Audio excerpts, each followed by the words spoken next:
पुरुष से पुरुष और स्त्री से स्त्री की शादी यानी सेम सेक्स मैरिज का मुद्दा इन दिनों सुर्खियों में छाया हुआ है। सुप्रीम कोर्ट में इस मामले को लेकर लगातार सुनवाई चल रही है। बता दें कि चीफ जस्टिस डीवाई चंद्रचूड़ के नेतृत्व में 5 जजों की संविधान पीठ इस मामले की सुनवाई कर रही है, जिसमें justice S K. Kaul, justice S R. Bhat, justice Hima Kohli और जस्टिस पी.एस. नरसिम्हा भी शामिल है। 5 जजों की संविधान पीठ ने बीते मंगलवार को इस केस की सुनवाई की। वहीं बुधवार को भी कोर्ट में मामले की सुनवाई की गई थी। इस मामले का सबसे अहम पहलू ये है कि इस मुद्दे को लेकर सुप्रीम कोर्ट और केंद्र सरकार आमने सामने आ गए हैं। जी हां, सुनवाई के दौरान इस मामले में केंद्र लगातार ये बात कह रही है कि ये मामला संसद के अधिकार क्षेत्र में आता है, लिहाजा इस पर अदालत कोई फैसला नहीं कर सकती। केंद्र ये भी बात कह रहा है कि इस मामले में सुप्रीम कोर्ट को याचिकाकर्ताओं की दलील भी नहीं सुननी चाहिए। वहीं दूसरी तरफ सुप्रीम कोर्ट के चीफ जस्टिस डीवाई चंद्रचूड़ केंद्र की इन सभी बातों को दरकिनार रखते हुए मामले को सुनने के पक्ष में नजर आ रहे हैं। मामले को लेकर न्यायालय और केंद्र सरकार के बीच मनमुटाव देखने को मिल रहा है, लेकिन इन सारी बातों को जानने से पहले जानना ये भी जरूरी है कि आखिर ये पूरा मामला क्या है और इस पर केंद्र और कोर्ट आमने सामने क्यों आ गए हैं। आखिर क्यों केंद्र सेम सेक्स मैरिज के इस मुद्दे की याचिकाओं को सुनने से भी परहेज करने की बात कर रहा है। इस पूरे मामले की शुरुआत साल 2018 में ही हो गई थी। दरअसल साल 2018 में सुप्रीम कोर्ट ने समलैंगिकता को अपराध के दायरे से बाहर कर दिया था। सुप्रीम कोर्ट के 5 जजों की बेंच ने एक मत से फैसला सुनाते हुए धारा 377 को रद्द कर दिया था।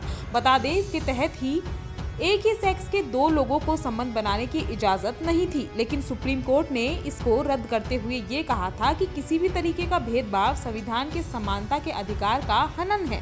अहम बात यह है कि सुप्रीम कोर्ट के धारा 377 को रद्द करने के बाद ही समलैंगिक विवाह सेम सेक्स मैरिज को वैध बनाने की मांग ने जोर पकड़ा। मामला बढ़ते बढ़ते इतना बढ़ा कि साल 2022 नवंबर 25 को 2 गे कपल सुप्रीम कोर्ट पहुंचे और उन्होंने स्पेशल मैरिज एक्ट के तहत समलैंगिक विवाह को मान्यता देने की कोर्ट में बात कही। याचिकाकर्ताओं ने कोर्ट में याचिका दायर करते हुए समाज में LGBTQIA, लेस्बियन, गे, बाइसेक्सुअल, ट्रांसजेंडर, क्यूर और क्वेश्चनिंग इंटरसेक्स असेक्सुअल समुदाय के साथ भेदभाव खत्म करने की मांग की थी। अब यहाँ बात ये आती है कि आखिर ये स्पेशल मैरिज एक्ट क्या है। इसको भी 3 बिंदुओं में यहाँ पे समझा जा सकता है। दरअसल भारतीय संविधान में साल 1954 में स्पेशल मैरिज एक्ट बनाया गया था। एक्ट इसलिए बनाया गया था ताकि 2 अलग अलग धर्मों और 2 अलग अलग जातियों के लोग अपनी मर्जी से शादी कर सके। इस कानून के जरिए भारत के हर नागरिक को ये संवैधानिक अधिकार दिया गया है कि वो जिस धर्म या जाति में चाहे वहाँ शादी कर सकता है। इसके लिए लड़के की उम्र 21 साल और लड़की की उम्र 18 साल से ज्यादा होनी चाहिए। भारत में शादी के बाद उसका रजिस्ट्रेशन भी करवाना होता है। अलग अलग धर्मों के अपने पर्सनल लॉज हैं जो सिर्फ उन धर्मों को मानने वालों पर ही लागू होते हैं, लेकिन स्पेशल मैरिज एक्ट सभी पर लागू होता है। इसके तहत शादी करवाने के लिए धर्म बदलने की जरूरत नहीं होती। अब जानना यह भी जरूरी है कि आखिर केंद्र सरकार सेम सेक्स मैरिज के विरोध में क्यों है। क्यों केंद्र बिल्कुल भी इस मामले के पक्षधर नहीं है। दरअसल इसको लेकर केंद्र अपने कुछ तर्क पेश कर रहा है। इस मामले में केंद्र सरकार ने अपना पहला तर्क ये रखा है कि इस विवाह को बढ़ावा देकर सुप्रीम कोर्ट एक नई शाखा को जन्म देगा, जो कि सही नहीं है। केंद्र का कहना है कि ऐसा करना सुप्रीम कोर्ट के अधिकार क्षेत्र में नहीं आता है। केंद्र का दूसरा तर्क ये है कि एक महिला का एक पुरुष के साथ ही विवाह हो सकता है और यही नेचुरल है और समाज के बाकी वर्गों के द्वारा इसको ही एक्सेप्ट भी किया जाएगा।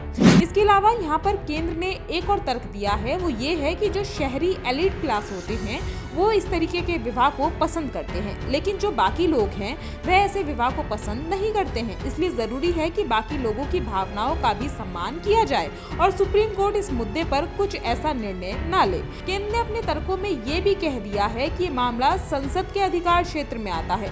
वहीं केंद्र के इन तर्कों पर सुप्रीम कोर्ट ने भी अपने जवाब पेश किए। केंद्र के तर्कों पर सुप्रीम कोर्ट के मुख्य न्यायाधीश डीवाई चंद्रचूड़ का कहना है कि वो पहले मामले को समझने के लिए याचिकाकर्ताओं को सुनना चाहेंगे और याचिकाकर्ता को कुछ देर सुनने के बाद ही वो सरकार को सुनना चाहेंगे। वहीं केंद्र सरकार की ओर से solicitor general SG. Tushar Mehta ने कहा कि ये मामला पूरी तरह से विधिविधता के अधिकार क्षेत्र में आता है। एसजी ने कहा कि उनकी दलील सिर्फ इतनी सी है कि इस मुद्दे को कौन सा संवैधानिक फोरम सुन सकता है और वो इस केस की मेरिट पर नहीं बल्कि अपने प्रारंभिक आपत्तियों को बताना चाहते हैं। वहीं एसजी की इस बात पर सीजीआई चंद्रचूड़ ने कड़े शब्दों में ये कहा कि वो इस कोर्ट के इंचार्ज हैं, तो वो ही ये फैसला लेंगे। पहले याचिकाकर्ता को सुना जाएगा। इस अदालत में सुनवाई की प्रक्रिया कैसे चलेगी ये बताने की अनुमति वो किसी को नहीं देते हैं। आज की खबर में इतना ही। देवभूमि इंसाइडर से निशा रावत की रिपोर्ट। आज ही डाउनलोड करें देवभूमि इंसाइडर ऐप।